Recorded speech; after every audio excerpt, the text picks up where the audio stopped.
Let me in your world, you know.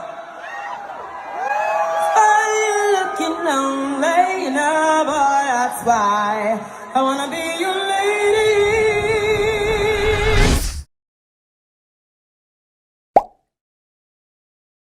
The year is 2012. The London Olympics dominated everyday summer conversation. Here Comes Honey Boo Boo would show America, and the world, a very different side of America. And Gangnam Style and Call Me Maybe are inescapable from the radio and social media for every human being on earth with ears. But if you were paying close attention in 2012, there was one artist quickly gaining traction online to a level of near instant international fame: Azealia Banks.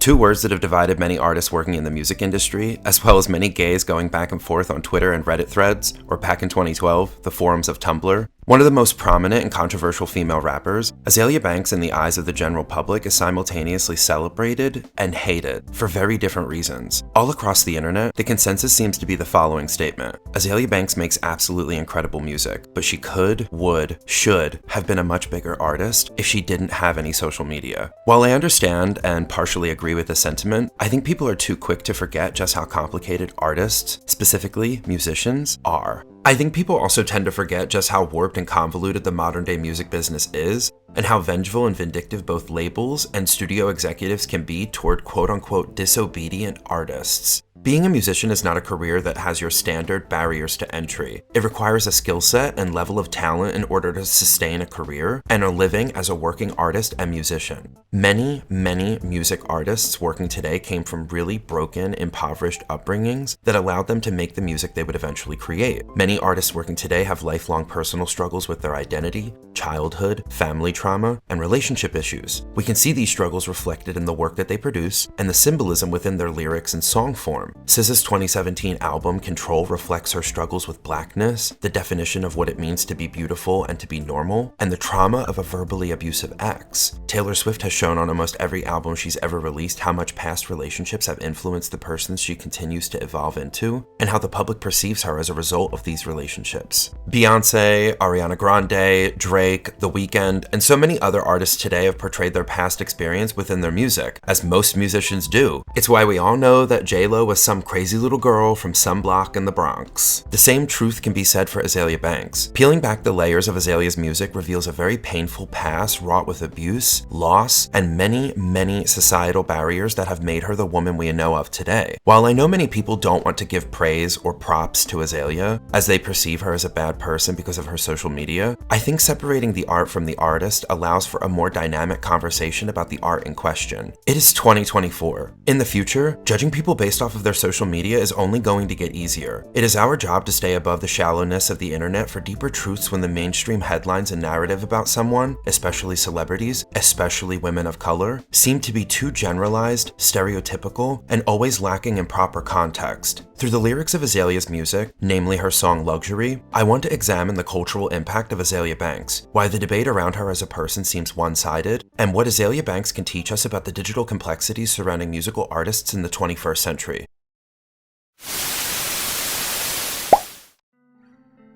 Born and raised in Harlem, Manhattan, and New York City on May 31st, 1991, Azealia Amanda Banks had a very tumultuous childhood, sadly plagued with tragedy from an early age. The youngest of three, Azealia was born into chaos. Azalea's father passed away when Azealia was 2 as a result of pancreatic cancer. Although, even before passing, Azalea's father was an abusive cocaine addict who had little regard for Azealia, her sisters, or her mother. And according to Azealia in a 2013 Vibe article, he ultimately died from red meat, coffee, cocaine, and courvoisier. Azalea's mother was not any better. Just as, if not more abusive than Azalea's father, Azalea's mother frequently verbally, physically, and emotionally attacked Azealia and her sisters, only amplifying the abuse after Azalea's father passed away. Azalea's mother would hit her sisters with baseball bats, bang their heads against the walls, and often call Azealia ugly on a near daily basis. On one occasion, Azalea's mother intentionally starved her and her sisters by purposefully throwing out all of the food in their kitchen.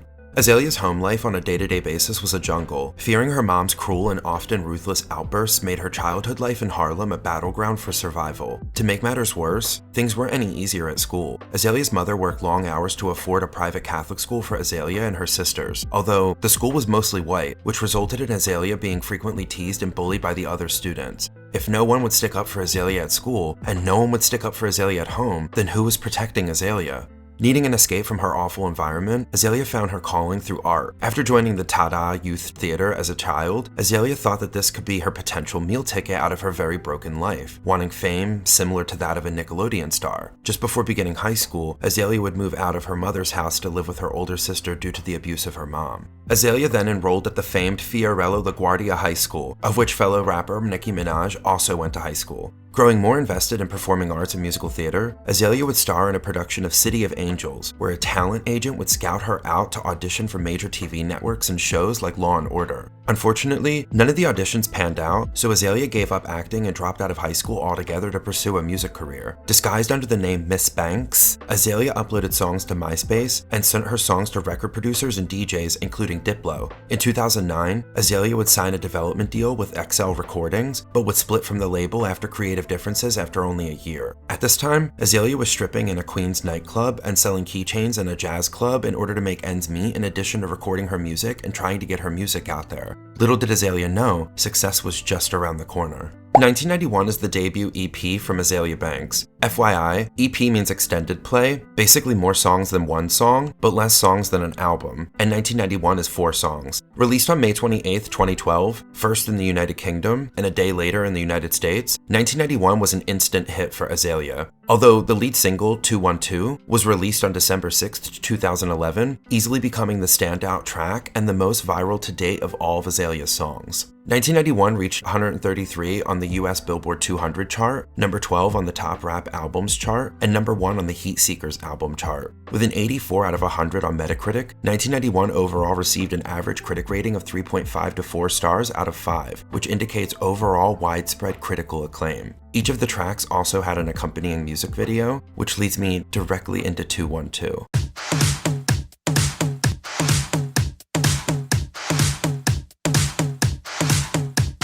212 is to Azealia Banks what Single Ladies is to Beyonce, what Umbrella is to Rihanna, what Bring Me to Life is to Evanescence. Okay, it is her most recognizable song, far and away. It's not even close. From gay clubs to Starbucks to the lobby of the Holiday Inn, 212 is monumentally successful, and the radio play it receives to this day is a testament to its greatness and longevity. So successful that even the music video has achieved iconic pop culture status, ranking on Rolling Stone's list of the 100 greatest music videos of all time at number 84. Being that it was a UK release first, it makes sense that 212 was ultimately more successful throughout the UK and Europe before catching on in America. This is confirmed by 212 reaching number 12 on the UK singles chart, while it never charted in the United States. A few months after 1991's release, Azealia released her first mixtape titled Fantasea on July 12, 2012. The mixtape featured 19 tracks, most of which are experimental, featuring free flow beats and a more hypnotic sound compared to what was on 1991. Fantasea received rave reviews from critics, with an average rating of 4 stars out of 5. Fantasea also features the song Luxury, but we'll come back to that. Overall, Fantasea proved that Azealia was not your standard female rapper. Her lyrics were cutthroat, her vibe was unapologetic, and her references to gay ballroom culture not only showcased her Harlem NYC roots, but a distinct breath of fresh air perspective for the rap genre. A lot of what you hear about rap is very homophobic, whether outwardly or not, but Azealia was embracing the culture.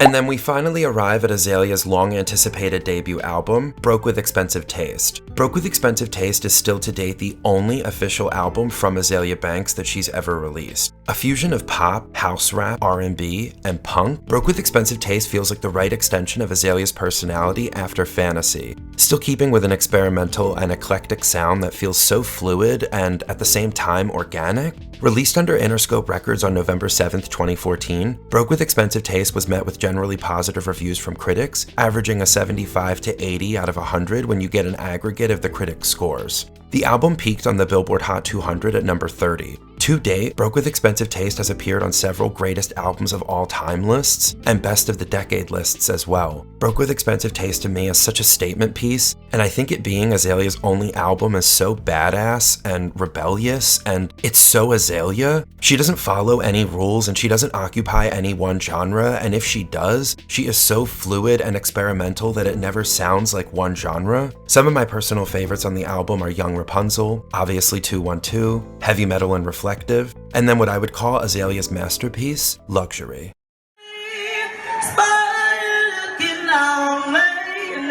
boy, that's why I wanna be your lady.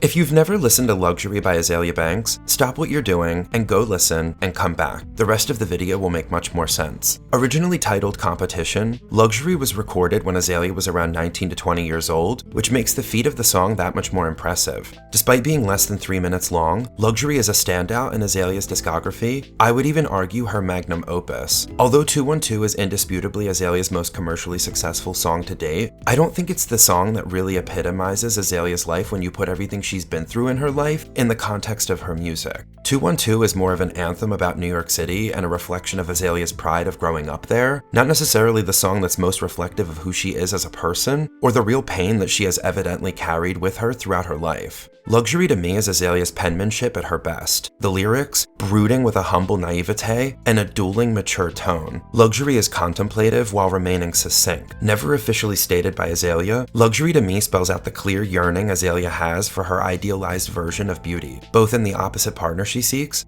as well as her definition of beauty as it relates to herself. Azealia has stated in interviews and responses via social media that she has bleached her skin on numerous occasions, likening the process to getting a nose job. Azealia also comes from an emotionally abusive mother who on a near daily basis criticized Azealia's appearance. The bullying at the nearly all-white school Azealia attended was also a daily occurrence, where her looks were the main butt of the joke, only to join social media, where her looks would inevitably be another target for online trolls to exploit.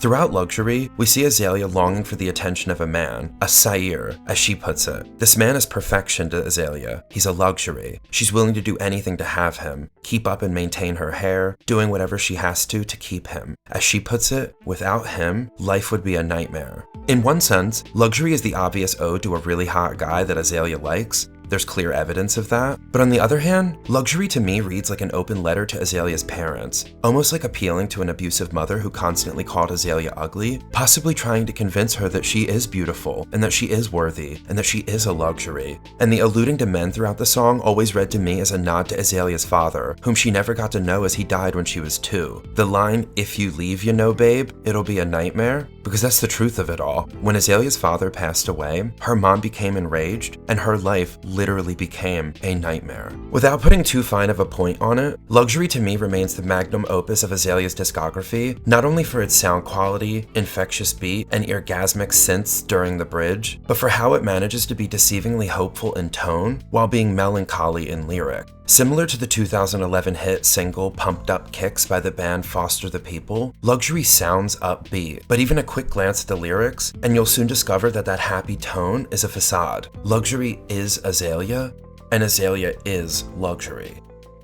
After her first studio album broke with Expensive Taste, Azealia released Slay Z. Released on March 24, 2016, Slay Z is Azealia's second mixtape, receiving similar reviews to Broke with Expensive Taste, garnering an average Metacritic rating of 75 out of 100. Slay Z most notably features the song The Big Big Beat. Overall, Slay Z did not perform as well as Broke with Expensive Taste, and was viewed as an average follow-up, but not as monumental as her debut album. I like Slay Z, but it's not Azealia's best work. During this time specifically, Azealia had multiple issues with her record labels, her management team, and her social media, so looking back at it, I think Azealia was under a lot of stress and pressure, and the music took a backseat to what was happening in her day-to-day life. After Slay Z, Azealia followed that up with Icy Colors Change, her second extended play. Released on December 26, 2017, the EP is 3 tracks, all holiday themed. This is more than likely the least significant project Azealia has put out to date, as there isn't really much original work, and even Azealia stans don't talk about this project at all. Every musician has their duds. This might be Azealia's. Azealia then released her third mixtape, Young Rapunxel Pt II, on September 11, 2019, under her own record label, Chaos and Glory Recordings, although the mixtape received next to no media attention or reviews from critics. Currently, Azealia seems to be working on a lot of projects behind the scenes, but she has not released a follow-up album since 2014, a follow-up mixtape since 2019, or a follow-up EP since 2018. Azalea's had many conflicts with several labels and music producers, which has impacted not only the quality of the music she puts out, but her ability to grow as an artist with no major label to promote her. I think Azealia is such a creative force that it can clash with other people who have the same musical intuition as her, and I get that. It's hard to let other people control not only what you do, but how you sound, how you're portrayed, how many people can even access your music. I think part of the reason Azealia's social media presence is the way it is, and the reason she's often so combative toward critics, is because she's had to fight to be heard. Social media is an extension of who you are. Kind of. It's how you portray yourself to the world, not necessarily how the world sees you. The version of Azealia Banks that the world knows through her social media isn't Azealia Banks. You are more than a Twitter feed, or more than what you post on an Instagram story. And no, I am not defending Azalea's Twitter, or her tweets, or multiple arguments with celebrities and fans, but I will defend her right to post what she wants, both the content I want to see, and the content I don't want to see. And that's perfectly within her rights to do so. She's human. I think people see the media portrayal of Azealia Banks and casually dismiss her in ways that they would never do to their own problematic fave artists. Which is really the crux of all of this, isn't it? It's 2024. We need to get over the notion that a person's social media is their entire being. You can brand yourself as one thing, but be completely different in real life. Gwyneth Paltrow has been trying to convince us for years that she's a sweet, wholesome woman with the perfect remedy for every problem, when in reality, we've heard how much of a problem she is behind the scenes. While many celebrities portray a forced persona, Azealia Banks is a diamond in the rough in the oversaturated market of phony, politically correct celebrities. There is a racial bias here at play as well. A lot of the hate Azealia receives online is completely based on her skin color, with absolutely nothing to do with her music or her social media. Check the things that people have tweeted her. It's pretty terrible, on a daily basis. And don't you think maybe Azealia gets tired of hearing awful things said to her? Isn't it too much? Wouldn't it be too much for most of us? I am fully aware that people may not care about any of this, or think I am wrong for shining a positive light on Azealia because of X, Y, and Z, but as far as I see it, the world knows one chapter of Azalea's life, not the entire book.